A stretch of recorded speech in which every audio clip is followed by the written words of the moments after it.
এই Rangpur city Corp পুনরায় চালু এবং সংগ্রাম কমিটি যে সকল কর্মসূচি দেবে আপনারা একটু আমাদের উপস্থিত থেকে আমাদেরকে সহযোগিতা করবেন এবং ঐক্যবদ্ধ থাকবেন।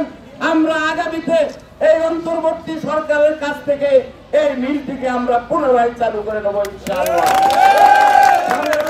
ছাত্র জনতার এই উত্তম সমাবেশে আমি এই অন্তর্বর্তীকালীন সরকারের কাছে আহ্বান জানাই।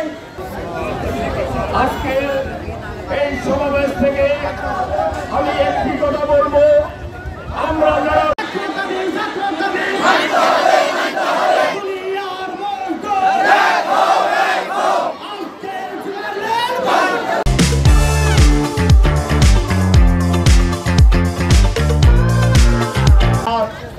স্বাধীনতার যে একটা আদর্শ আমরা এই